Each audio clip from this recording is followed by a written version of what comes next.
오늘 제목이 조금 이렇게 끝말이 없어가지고 불편해 보이실 수도 있겠어요. 이렇게 너무 길어가지고 제가 중간에 잘랐어요. 제목을. 왜가 아니라 어떻게 예일 수 있을까요? 라는 제목인데 제가 좀 단순화시켜서 이렇게 해보았습니다.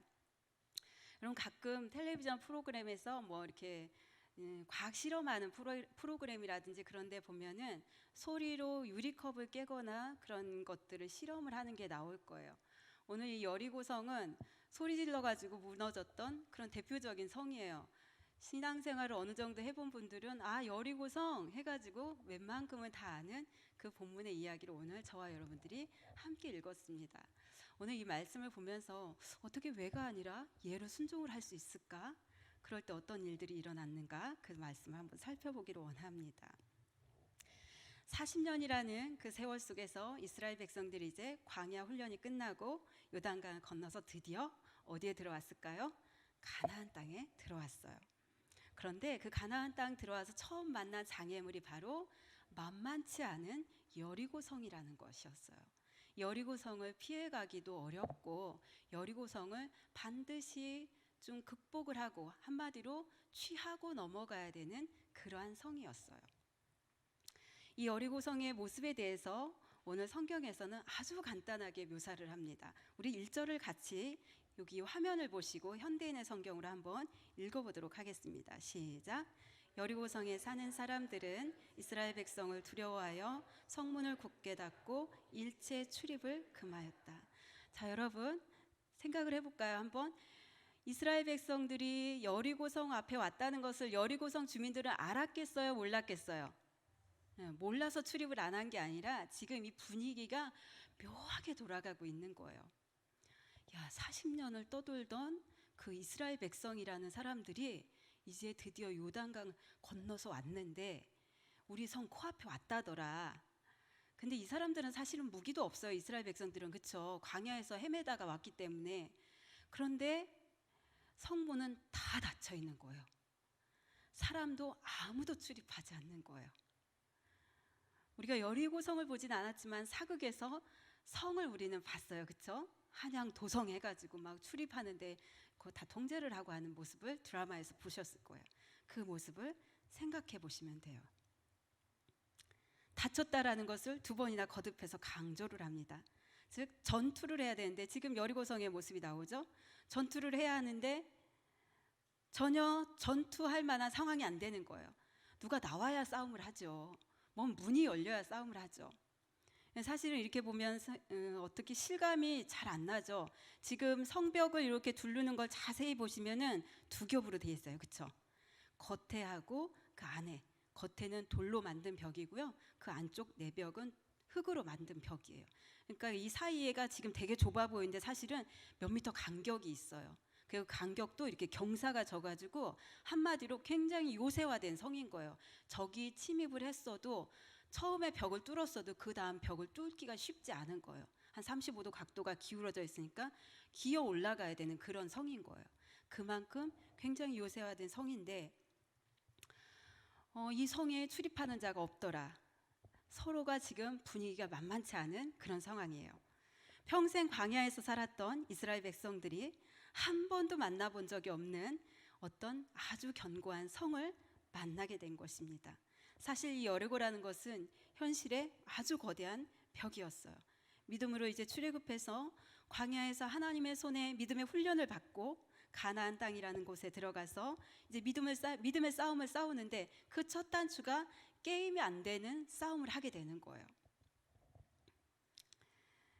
여러분 게임이 안 되는 싸움을 딱 시작하려면 하는 사람이 먼저 어때요? 주눅이 들어요. 키만 작아도 주눅이 들고 덩치만 작아도 주눅이 들어요. 마찬가지로 우리가 이 세상을 살아가는 데 있어서 이처럼 여리고성과 같은 아주 거대한 현실의 벽에 부딪히게 될 때 우리는 어떻게 살아갈 수 있는가? 우리에게도 너무나 익숙한 이 말씀 속으로 들어가서 우리가 살펴보기를 원합니다. 특별히 이 여리고성 전투는 아주 특별하다라고 볼 수가 있어요. 하나님께서 이 여리고성을 무너뜨리는데 사용하셨던 방법을 성경에서는 한 번도 더 이상 사용하지 않으셨어요. 또 여리고성 전투에서는 일반적인 전투의 모습이 전혀 보이지 않아요. 그런 데에는 하나님의 특별한 이유가 있지 않을까라고 우리는 생각해 볼 수가 있습니다. 하나님께서 특별히 이 여리고성 전투를 통해서 뭔가를 이스라엘 백성들에게 가르치려고 하신다라는 거죠. 앞으로 이스라엘 백성들이 가나안에 들어가서 가나안 정복 전쟁을 해야 될 텐데 그 정복 전쟁의 성격이 어떤 것인가를 분명하게 여기서부터 가르쳐 주시는 게 있어요. 자, 우리 2절 말씀을 한번 읽어보도록 하겠습니다. 2절 말씀입니다. 시작.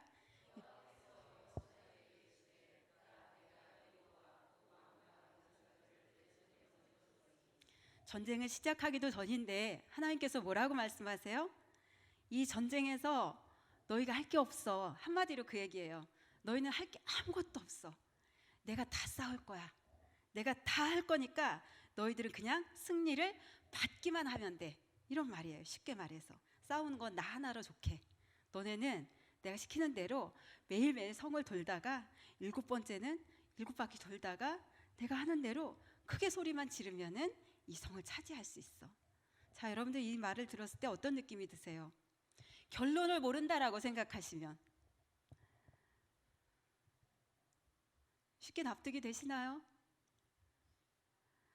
이런 황당한 얘기가 어디 있어요? 이거는 전쟁은요 죽고 사는 문제예요. 죽이지 않으면 죽는 거예요. 그 당시 이 명령을 들었던 여호수아, 그리고 여호수아가 이 명령을 전달했던 이스라엘 백성들 다 2세대들이잖아요. 그 믿음 좋은 1세대들도 그렇게 하지 않았는데 2세대들은 어떻겠어요?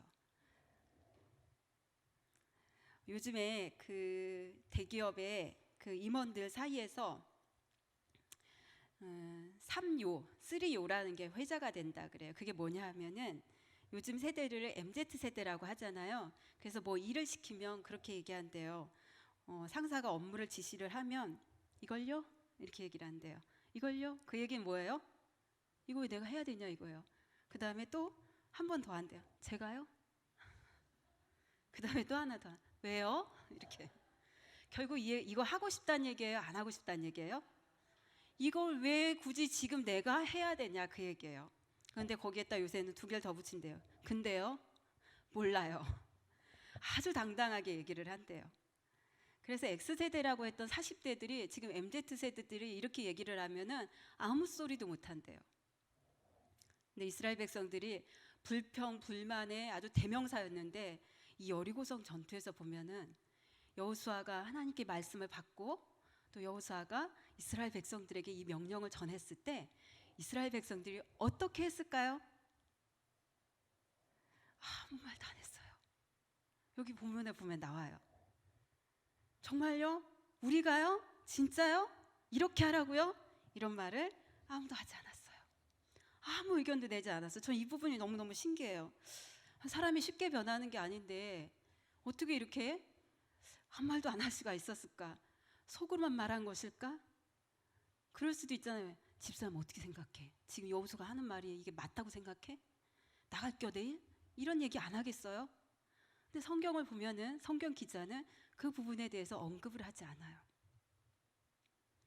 정확하게 한마디의 의심도 표현하지 않은 채 이스라엘 백성들이 그대로 순종하는 것을 볼 수가 있어요. 황당한 일이죠. 말씀이 내 생각하고 다르고 또 상황이 내가 볼 땐 그 상황이 아닌데 도대체 하나님 왜 이렇게 하라고 하시지? 왜 이렇게 하나님은 항상 그 자리에 있으라고 하시지? 왜 하나님은 이렇게 하라고만 하실까?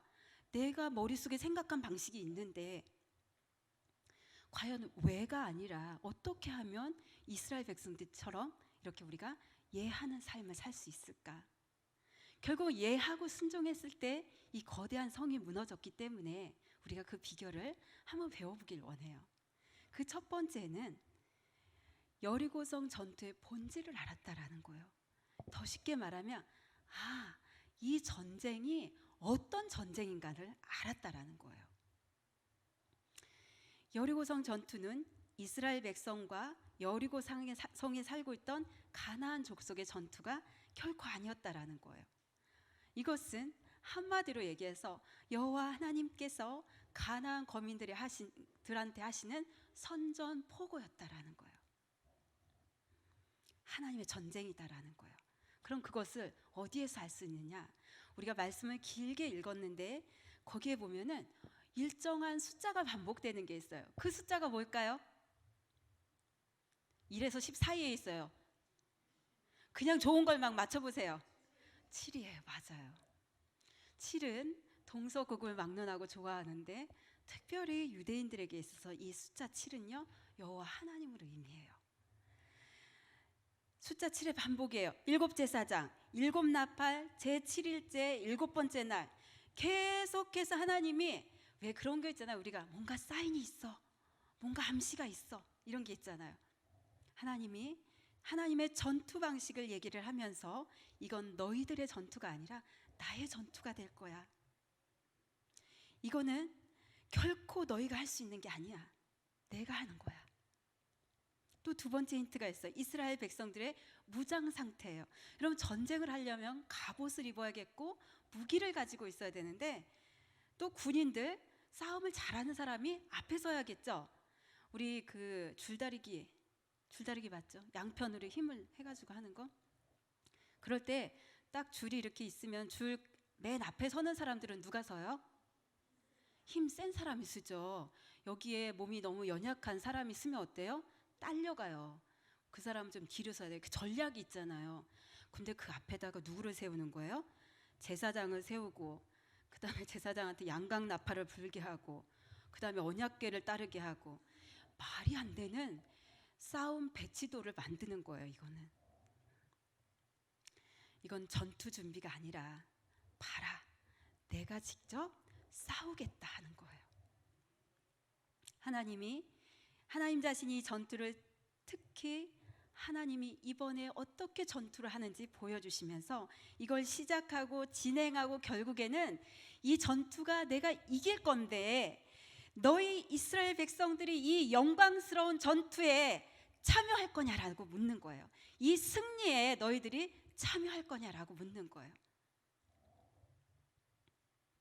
그러면서 이 전투를 통해서 앞으로 이스라엘 백성들이 가나안 땅에서 싸워야 될 모든 전쟁은 바로 이것처럼 하나님이 싸우시는 전쟁이 될 거다라는 것을 가르쳐주고 계시는 거다라는 것입니다. 우리 이것을 우리의 삶에 한번 적용해 볼까요?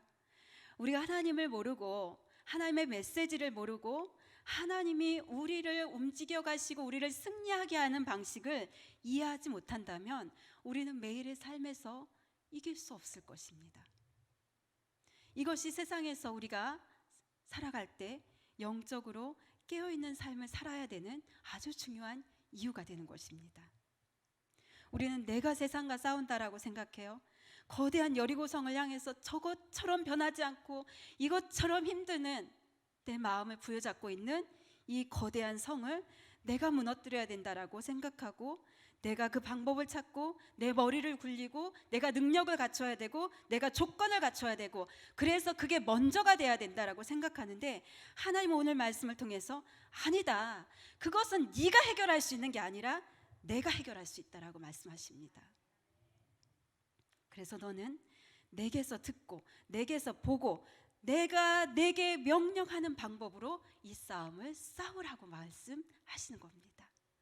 에베소서 6장 12절에 이렇게 우리에게 익숙한 말씀이 있습니다. 따라합시다. 우리의 씨름은 혈과 육에 대한 것이 아니요 정사와 권세와 이 어둠의 세상 주관자들과 하늘에 있는 악의 영들에게 대함이라. 우리의 씨름은 내 눈에 보이는 것이 아니라 악한 영들에 대한 씨름이라는 것을 알아야 합니다. 두 번째, 이렇게 왜가 아니라 예스 하고 순종할 수 있었던 이유, 그들이 하나님의 은혜를 알았기 때문이에요. 사실 출애굽할 당시에 보면은 이스라엘 백성들이 아주 오합지졸이었어요. 여러분 잘 아시죠? 출애굽기 읽어보시면 어때요? 조금 가다가 힘들어 죽겠다, 조금 가다가 다시 돌아가고 싶다, 조금 가다가 수박이 먹고 싶다, 애굽에서는 그런 것도 먹었다, 왜 그게 없냐, 조금 가다가 목이 말라 죽겠다, 날마다 죽겠다라고 했고 날마다 불평했고 날마다 툭하면 서로 치고받고 원망하고. 그런데 그 특별히 가데스 바네아에서 12명의 정탐꾼의 보고를 듣고는 어때요? 원망 불평을 하다가 이제 40년을 방황을 하게 되죠. 그런데 그 40년이라는 세월이 광야에서 살면서 하나님 은혜가 뭔지를 아는 시기였어요.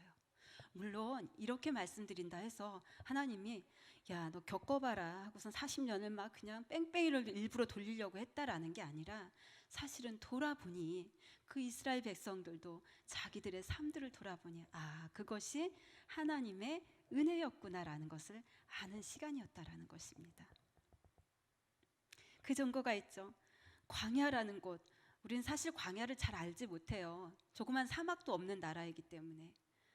우리가 유튜브나 아니면 텔레비전에 요즘에 성경 프로그램이 많이 나오니까 보신 분들은 아시겠지만, 광야라는 곳은 살기가 사람이 살 수 없는 땅입니다. 그런데 그 땅에서 그들이 살아남았어요. 주변 백성들이 봤을 때 이상했어요. 저 이스라엘 백성들이 애굽에서 나와서 광야로 들어가네. 2달이면 나와야 되는 그 땅을 1년이 지나도 안 나와, 10년이 지나도 안 나와요. 근데 40년이 지나서 나오는 거예요. 근데 그 40년 동안 신명기 29장 5절을 보면은 이들의 삶이 어떠했는지 나와요. 한번 읽어보겠습니다. 시작.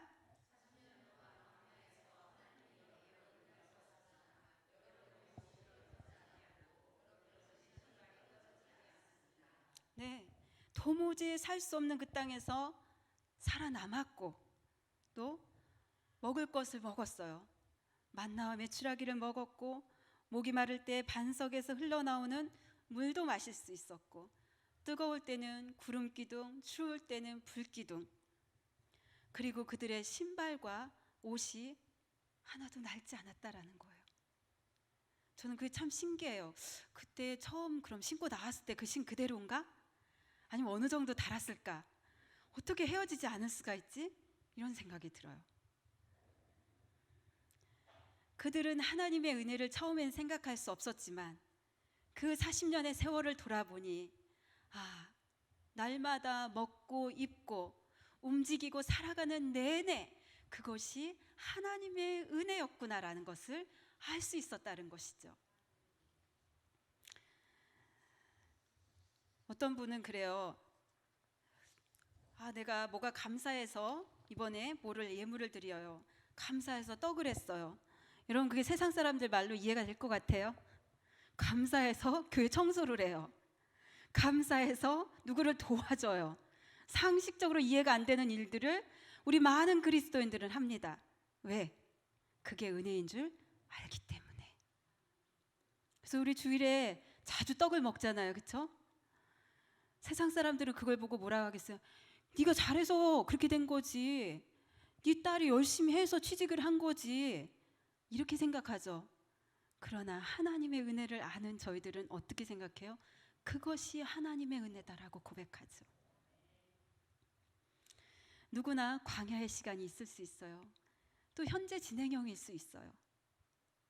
여전히 나는 힘들고 아직까지 내게 주신 하나님의 은혜가 무엇인지 잘 손에 잡히지 않고 느껴지지 않고 그럴 수 있을 거예요. 그러나 우리가 우리의 삶을 돌아볼 때, 우리가 지금까지 살아왔던 그 시간들 속에서 여러분들 좋은 시간만 있으셨어요? 난 지금까지 너무 행복해서 앞으로도 더 행복할 것만 기대된다. 그렇지 않으실 거예요. 살아오신 연수만큼 너무나도 많은 굴곡진 일들이 있으셨을 거예요. 마음 아픈 일들이 있으셨을 거예요. 그러나 그 당시에는 참으로 힘이 들었지만 지나고 돌아보니 그건 역시 하나님의 은혜였고, 내가 먹을 수 있었고 입을 수 있었고 그 시간을 지나올 수 있었던 건 역시 하나님의 은혜였다라는 것을 저와 여러분들이 고백할 수 있을 것입니다. 이러한 하나님의 은혜를 우리가 기억할 때 순종할 수 있을 것입니다. 졸리신 분들이 있으세요? 자, 우리 지금까지 지내온 것 한번 찬양 쳐주세요. 우리 같이 찬양 한번 하고 마지막 한 가지 대지를 나누고 하도록 하겠습니다. 가사 다 아시죠? 지금까지 지내온 것 빨리 띄워주세요. 방송실은.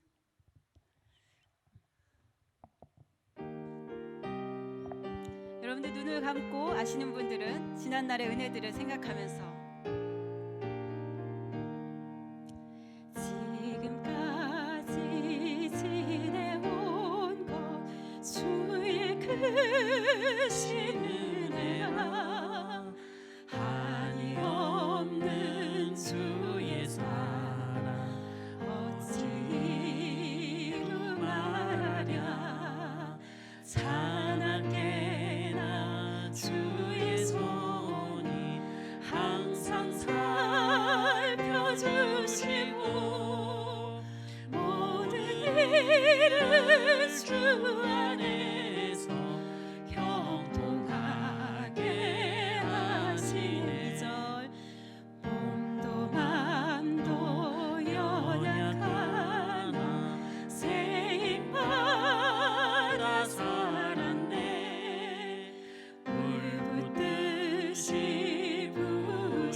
주님 다시 배울 날이 날로 날로 다가와 무거운 짐 주께 맡겨 벗을 날도 멀잖네. 나를 위해 예비하신 고향집에 돌아가 아버지의 품 안에서 영원토록 살리라. 아멘. 지금까지 지내온 것도 하나님의 크신 은혜요. 앞으로 지나갈 날도 하나님의 그 은혜를 기대한다면 우리가 왜가 아니라 예로 순종할 수 있을 거예요. 그 세 번째 이유, 하나님의 성품을 알았기 때문에 그래요. 여러분들 친한 분들이 있죠. 성도들 간에도 친한 분들이 있잖아요. 친한 분들의 특성은 뭐예요? 말을 조금 편하게 해도 오해가 없어요. 왜? 성격을 아니까. 나에게 왜 그런 말을 하는 줄 아니까 오해가 없어요. 그래서 저도 조금 편한 분들은 사모님 뭐 드릴까요? 그러면은 조금 어려워. 괜찮아요. 그래도 드릴까요? 주세요. 그래요. 왜냐하면 그분의 마음을 아니까, 성격을 아니까. 하나님의 성품을 아는 건 굉장히 중요해요. 여호수아가 이스라엘 백성들한테 하나님의 말씀을 들은 그대로 전해요. 하나님 명령 자체가 납득 불가능하고 이해가 안 되는데도 불구하고 그 합리적이지도 않고 불안하기만 한 이 말을, 이 하나님의 말씀을 그대로 전해요. 그동안 이스라엘 백성들이 광야라는 훈련소에서 하나님이 어떤 분이신지, 다시 말해서 하나님은 참으로 믿을 만한 분이다라는 것을 배웠던 거예요. 여러분 물어볼게요. 여러분들한테 다시 한번 여쭤볼게요. 여러분 하나님 믿을 만한 분입니까? 순종하면 큰일 날 것 같습니까? 그런 마음이 우리 안에 몇 프로씩 있을 때가 있어요. 하나님 믿을 만한 분이라는 거예요. 신실하신 하나님, 그 하나님 나의 하나님이라는 거예요. 그래서 매일 아침 일어나서 아무 말 없이 여리고성을 돌아요. 한 10,000평 되는 축구장 한 3개 정도 크기다라고 해요. 서초구에 사시는 분이 없어서 감이 안 오시겠지만 제가 찾아보니까 서초구의 한 3분의 2 크기 그렇대요. 일반 성인이 이제 군인이 좀 젠 걸음으로 가면 한 3시간 정도 돌 수 있는 거리. 매일 한 번씩 도는 거예요. 왜 갈등이 없겠어요? 그럴 때마다 이들이 생각한 거예요. 하나님은 어떤 분이신가? 그럴 때마다 내 감정을 보는 게 아니라 하나님 어떤 분이셨지? 하나님 믿을 만한 분이야. 하나님이 이렇게 할 때는 이유가 있는 거야. 이렇게 생각한 거예요. 위험해 보이고 의미 없어 보이고 그러나 그럼에도 불구하고 하나님이 이렇게 말씀하셨으면 그게 맞는 거야. 이렇게 생각하고 나아갔다라는 것입니다. 우리가 기도하는 시간, 말씀을 배우는 시간, 또 하나님 앞에 예배드리는 시간, 또 우리가 하나님 앞에 섬기는 거, 참 세상이 보기에는 어이가 없는 일이죠. 우리 권사님 중에 한 분, 연세 많으신 권사님이 그 얘기를 하세요. 예전에 교회를 다니기 전에는 이렇게 교회를 이렇게 지나가다 보니까 교회에서 모여가지고 막 빨래를 하면서 칼칼칼칼 웃고 하더래요. 그걸 보면서 자기는 속으로 그랬대요. 저것들이 미쳤나 그랬대요. 자기 집인 일도 안 하면서 교회 가서 커튼을 빨고 하면서 뭘 저렇게 깔깔거리고 웃나 했는데 내가 예수를 믿고 보니 그게 이해가 되더라. 그 얘기를 하는 거예요. 그 2달이면 좋게 지나올 땅을 40년이 흐르도록 나오지 않았던 그 이스라엘 백성의 주변 국가들이 볼 때는 그건 낭비라고 생각했을지 몰라요. 그런데 그 낭비라고 생각했고 도대체 뭐 하는 건가? 도대체 저분은 왜 저렇게 교회 가서 앉아있나 하는 그 시간들이 결국 낭비가 아니었어요. 그 시간들 속에서 하나님을 알아갔다라는 거죠. 하나님의 군대로 빚어졌고 또 그 하나님의 성품을 계속해서 온몸으로 체득해가는 그러한 시간이었어요.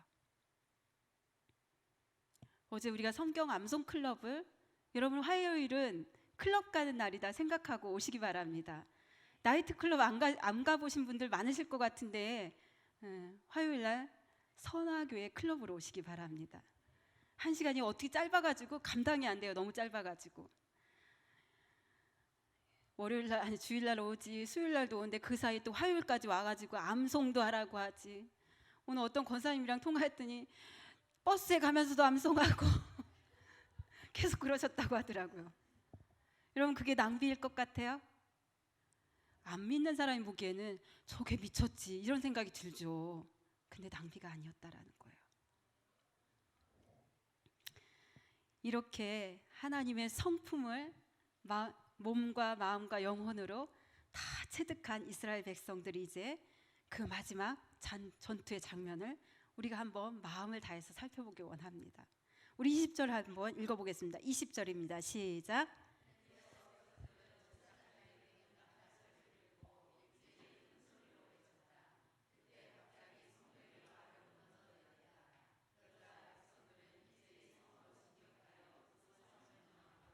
자, 7일간의 침묵이 끝났어요. 제가 그 전에 중보기도학교라는 이제 이동원 목사님이 하는 프로그램을 가서 배울 때 그 주변 이제 지역을 정해줬어요. 그 주변 지역을 돌 때 이 여리고성 정복하는 거를 이제 샘플로 해갖고 하는데 2-3명 아니면 이제 조별로 이렇게 도는데 말을 절대 하지 못하게 해요. 그럼 그 한 30분을 말을 못 하잖아요. 그럼 사람들이 말을 하고 싶어가지고 그렇게 해갖고 계속 돌고 마지막에 교회 와서 함성을 외치게 하는 그런 훈련을 해본 적이 있었어요. 그래서 저희도 한번 해볼까 지금 생각하고 있어요. 드디어 7일째가 됐어요. 이날은 하나님이 약속하신 날이고 하나님의 시간이 된 거예요. 자, 여러분들이 6일 내내 돌았어요. 이제 마지막 7일째 아침이 되어서 여러분 일어났어요. 오늘은 7바퀴를 돌아야 돼. 여러분도 어떤 기대를 하시겠어요? 오늘이 그날인데, 오늘이 그날인데. 끝까지 갑니다. 첫 번째 바퀴를 돌 때에도, 두 번째 바퀴를 돌 때에도 마치 나아만 장군이 물에 한 번 들어가고 2번 들어가고 아무 변화가 없는 거하고 똑같았어요. 그런데 드디어 끝에 도달을 하고 장정 60만 명이 만들어내는 이 거대한 침묵 속에서 그리고 모두의 순종 속에서 이제 여호수아가 백성을 향해 외칩니다. 제사장들이 양각 나팔을 불고 그때 모든 백성이 나팔 소리를 듣고 함께 외치고 그 외침이 울려 퍼지는 그 순간 그 거대한 여리고 성벽이 와르르 무너져 내리는 것을 상상해 보세요. 이것이 성경에 기록된 옛날 옛적 동화가 아니라 우리에게 이것을 보라고 지금까지 우리에게 들려주시는 실화다라는 거예요. 여기서 외치다 이 말은 시편 150편 3절에 나오는 나팔 소리로 찬양하며 비파와 수금으로 찬양할지어다라는 그 찬양의 의미이기도 해요. 처음에는 그냥 외쳤어요. 그러나 그 다음에는 이들이 하나님을 찬양하는 그러한 외침을 외쳤다라는 거예요. 왜냐? 전쟁에서 승리하신 그 하나님을 찬양하는 소리였다라는 것입니다. 때로 하나님께서 우리에게 하신 말씀들, 오늘의 이 말씀처럼 납득이 어렵고 언제까지 이렇게 해야 되지 할 때 오늘의 말씀들을 생각해 보시기 바랍니다. 하나님이 맡기신 때, 하나님이 맡기신 그 선한 일들을 할 때 하나님의 시계가 돌아가고 있다라는 것을 저와 여러분들이 잊지 않으셨으면 좋겠어요. 특별히 하루하루, 한 시간 한 시간 그 하나님의 시간이 돌아가고 마지막 7바퀴가 돌아가는 그날은 반드시 온다라는 것입니다. 6일째까지 아무 미동도 없고 아무 일을 일어나지 않고 7째 날 일어나서도 아무것도 볼 수 없었던 그때에 하나님의 손이 그 7바퀴를 돌고 마쳤을 때 순종하는 마음으로 온 힘을 다해서 여리고성을 향해서 외칠 때 바로 그때 하나님의 손이 어떻게 임하시는지 오늘 저와 여러분들은 말씀을 통해 보셨습니다. 여러분 지금 어느 정도 돌고 있습니까? 아직은 건너오지 않은 분도 있을 수 있겠고 여전히 성벽 앞에서 이제 돌기 시작해야 되는 분도 있을 것이고, 지금까지 많은 성을 돌아서 이제는 막바지에 도달해 있는 분도 있을 수 있어요. 조금만 더 힘을 내시기 바랍니다. 조금만 더 나아가시기 바랍니다. 조금만 더 순종의 자리로 여러분들 나아가시기 바랍니다. 그럴 때 여러분들이 이전에 없었던 그런 위대한 찬양, 승리의 함성을 부를 날이 여러분에게 반드시 올 것입니다. 그때 하나님께서 하나님의 편에 서서 오늘도 내일도 그렇게 나아갔던 저와 여러분들을 이 승리를 보게 하시려고 이렇게 나에게 하나님께서 말씀하셨구나라고 그 고백을 하는 날이 이제 속히 올 것입니다. 조금만 더 힘을 내시기 바랍니다. 우리 이 시간 기도합시다.